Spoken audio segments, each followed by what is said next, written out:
Thinking of investing, working, or starting a business in the cannabis industry? We've got you covered right here on Plant Problems. Hosted by Tony Frischknecht, Plant Problems takes a different approach to cannabis than what you're seeing and hearing from the mainstream media. Come along with Tony and be in the know about how to invest, work, or start a cannabis business. Let's get the show started with your host, Tony Frischknecht.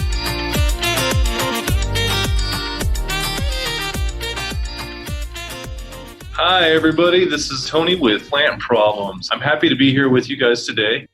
I have Maria Loya here next to me, and we're discussing medical marijuana and how it's affected the state of Colorado. She is a bilingual, Spanish-focused family therapist and an addiction counselor with over 26 years of experience working with individuals, groups, and families. Maria has worked at schools, women's shelters, outpatient and inpatient facilities. She strongly believes in focusing on authentic relationships, promoting freedom and growth. In the past, she has struggled with anxiety, depression, trauma, self-esteem, stress, relationship issues, relational conflict, substance abuse, multicultural diversity issues, growth and development. These struggles have helped her to become a top performer in her industry. She also has training in motivational interviewing, therapeutic groups, and crisis intervention. At La Trenza, they believe that everyone is meant to grow and succeed in life. Their passion is helping others identify the things that can stand in their way of becoming successful.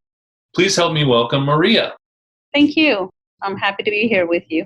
Well, let's first start off as I know you've got quite a bit of experience in the field, and when legalization was on the docket in 2012, did you even realize that that was happening at the time? Were you aware of what was going on in Colorado?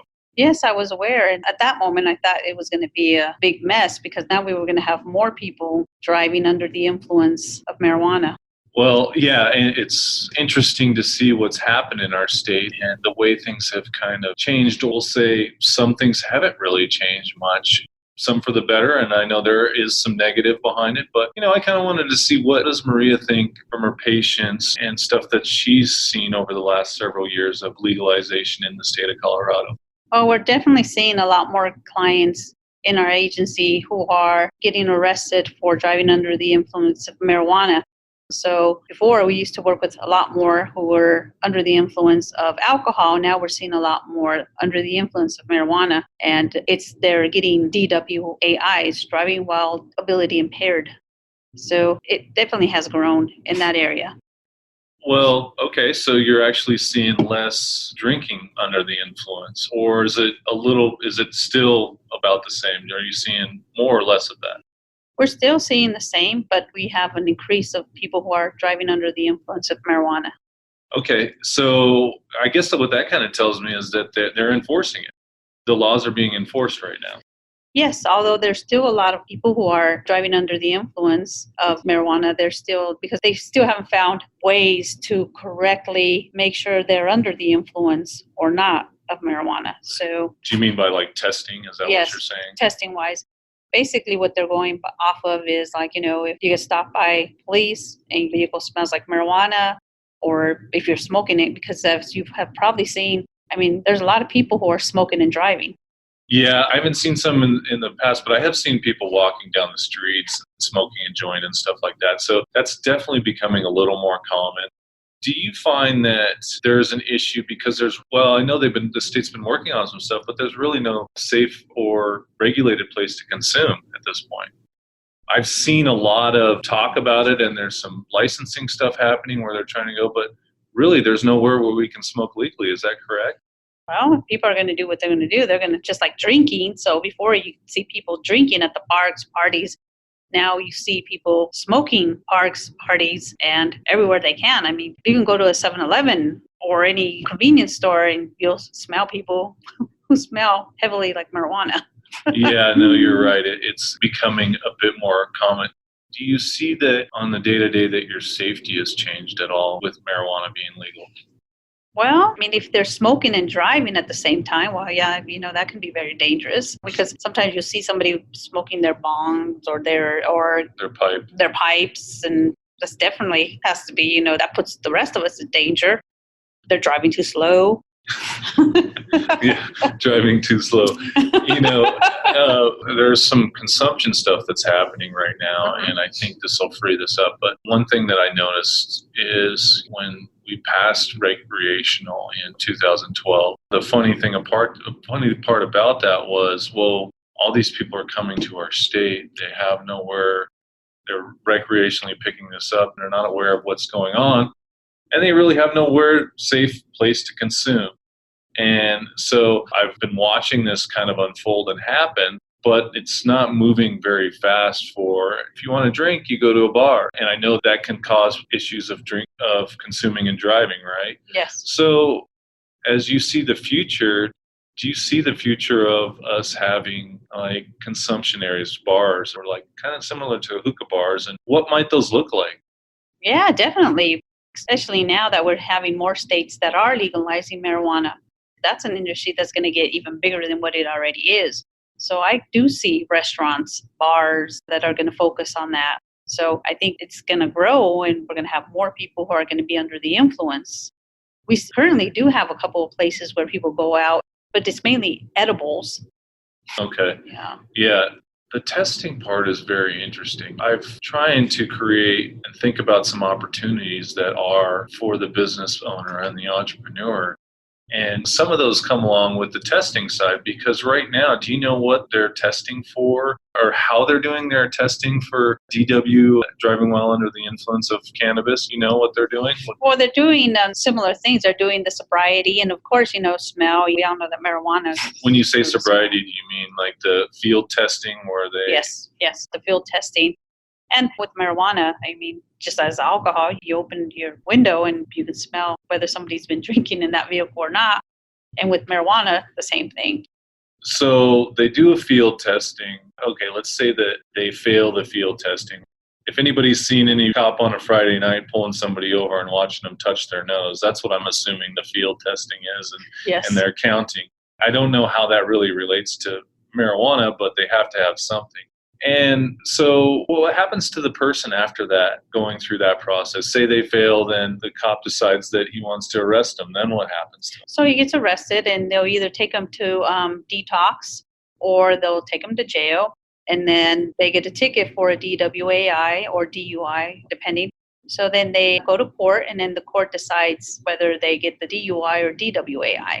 Do you think that they have a standard in place for figuring out whether the person is intoxicated at the time with the cannabis or they were high 2 days ago? I mean, even if they have the smell in their car, doesn't mean they're in the influence right now, correct?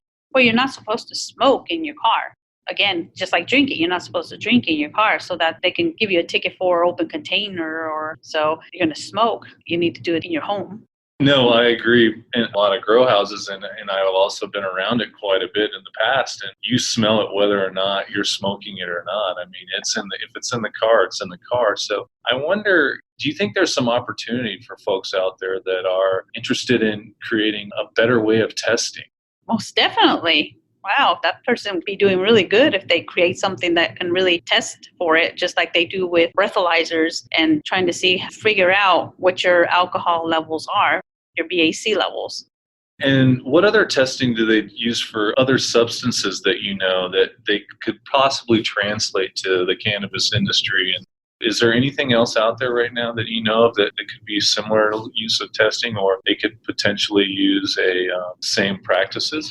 Well, what they're doing right now is that they search your car, and of course, if they find marijuana, they automatically assume you've been smoking it or using it. Really? That's how they prove it, huh? Or that's how they claim it? Well, they'll ask you questions, and most of the time people will be honest and will say, yeah, I smoked just now, or I smoked, because lots of people don't know that you can get a WAI because you were smoking marijuana, because there's also the medical marijuana, and people will try to argue, well, it's my medicine. But it's like with anything else. Medication, if you're going to drive under, it tells you on your bottles that you're not supposed to drive any type of machinery if you're under the influence of any type of medication. Same thing with the marijuana industry. So this seems like it might be even more of an educational. Yeah. There's a flaw in the system right now, correct? Yeah, I don't think the state of Colorado was ready for what they were going to get once they legalized marijuana recreational-wise. So you're right, we have lots of people who are coming from other states before when it was medical marijuana. So now that it's recreational, the flow of people coming into the state of Colorado made it even harder to detect whether who's under the influence and who's not. Have you seen an increase in other illicit drugs since medical marijuana and recreational marijuana has been legalized? And if you have, what have you seen an increase in? Methamphetamines and heroin. Really? Do you know why that is? See, we work in Commerce City, so we have a lot of people who are using heroin, unfortunately. And that's right outside of Denver, right? Yes, right outside of Denver. But that's growing again. And it's not your people who come from who are at war, it's a younger generation. Do you think that it seems like that could be a part of the opioid stuff, or is that completely different? It can be, because unfortunately, most of the clients who are using heroin or methamphetamines heavily, unfortunately don't last in agencies, or they violate probation and they go back to jail, or they go to jail because they're using so much of it. So it sounds like they kind of get caught up in the system like a Yes. lot, and they just keep going through the same thing, right? Well, most of them don't want to stop using or can't in some cases. We have very few clients right now who are using methamphetamines daily. And I mean, just the withdrawals that they were having were horrible. I mean, they're currently not using presently, but they are on probation. Do you find, are there many of these users that are trying to get out of that vicious cycle? Are they using cannabis to help them out? What else are they using to try to fight their withdrawals? Well, unfortunately, sometimes when you're on probation, it's no tolerance. You're not supposed to use anything. No tolerance. So they're kind of left with very little help. Yes. Okay. That makes a lot more sense then. And also remember, a lot of the funding ended, and a good example is Arapahoe House. I mean, they lost a lot of the funding for people who were trying to recover. What is Arapahoe House? Arapahoe House was a place where they helped focus on people who were using drugs and alcohol. And they had lots of programs in place that were free to help people get off of drugs. Okay. So back to the cannabis side of this, when somebody is arrested for a DWAI, how do they make them rehabilitate? Do they just fine them? How does this part of work if somebody was to get convicted or a misdemeanor or for driving while under the influence? Well, some of them lose their licenses for a year or a certain amount of months. Get put on probation for a year or two, depending on the situation. And they are required to do drug and alcohol treatment, DUI treatment. In other cases, sometimes they're required to do more by the court systems. But the majority of them, I mean, if they comply with everything the court system requires you to do, then they get their license back. Okay, so at this point, they're not trying to treat cannabis as something that somebody's addicted to at all? Or, I mean, being a drug and alcohol counselor, obviously you see enough of addiction. So is that a part of their process sometimes? Well, yeah, they're required to do drug and alcohol treatment or DUI treatment.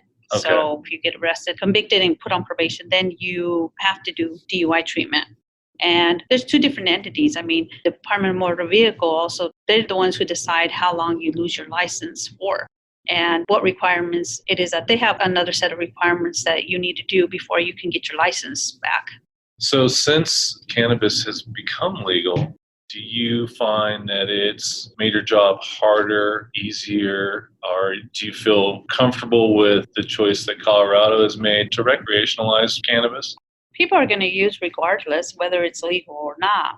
We do see now an increase of DWAIs for being under the influence of marijuana, but people have been using regardless. Do you think that could be, though, that they're looking for it more now that they know it's legal? Yes, just like alcohol. You know, when you turn 21, what's the first thing you do? Yeah, you go get a drink, right? Or the time at midnight when you're 21, I remember. Yeah, same thing with marijuana. It's legal, and they tell you, well, it's legal, yeah, so is alcohol, but you still are not supposed to do certain things.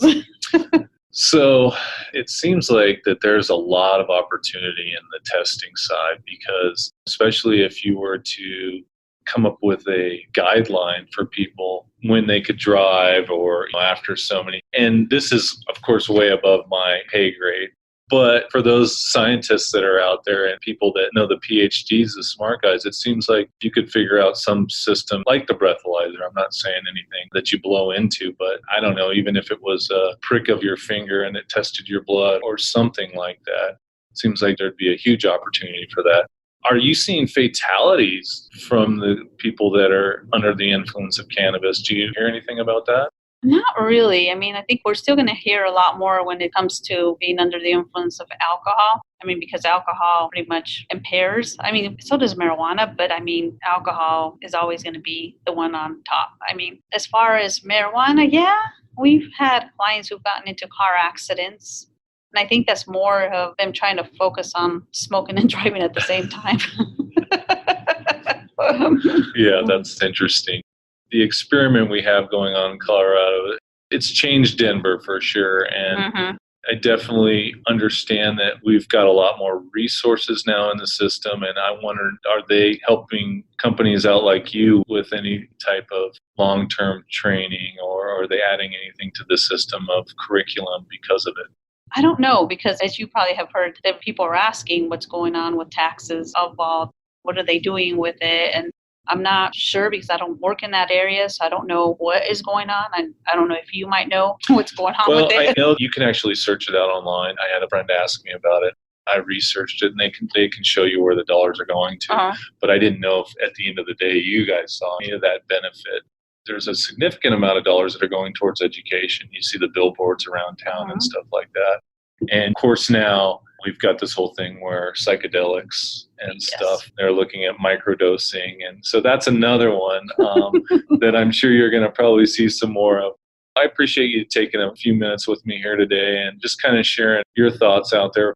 One question I wanted to ask is, if you've never consumed cannabis and you're going to any state, whether it be Colorado or not, what could you tell the listeners just to be careful for when they're out there and kind of, you've seen a lot happen in your time, so on drugs of many types. So if you're experimenting, you got somebody that's very new to it, what would you say to somebody that was going to try cannabis? Not experiment at all, but if you're going to experiment, be careful where you get it. Because if you get it off of a street or by a brand, it could be laced with something. It could be laced with meth, cocaine. I mean, just be careful where you get it from. I mean, that's being responsible. It's like alcohol. Be careful how you're going to mix your alcohol. So, great point. That's why we're regulating it, people. Yeah. It's because of this reason. So safety first. Safety first. And if it's a couple bucks more, it's really not that much more money just to buy it straight through a store. So there is a lot of people that make their living off the illicit market too. And if we really, truly want this program and process to proceed, we should go through the regulated market. Yeah, and do it responsibly, because it's not illegal. I mean, if that's your lifestyle choice, tell clients it's not illegal to be an alcoholic. It's what you do with while you're under the influence. That's why we have lots of people living and people who prefer to drink. When I used to work with the homeless population, we were trying to house them. Some of them would say, I don't want to have neighbors. I want to just drink. Although when I work with that agency, we help many of them get into housing, but there's some who just prefer not to. And it's their lifestyle. That's how they want it. Some want to and some don't. I believe in helping those that want to get helped. And plus, a lot of them have mental health issues, but that's a whole different story. I used to work with an agency that really tried really hard to help them with their mental health issues, medications if they needed, and housing. And I think also with treatment, if they need treatment, if they want to stop drinking or using drugs, I think that's a big one. We need to help those need and want treatment. Yeah, those are all good points, especially if you are trying cannabis for the first time. Be aware of what else is in your system. Mm-hmm.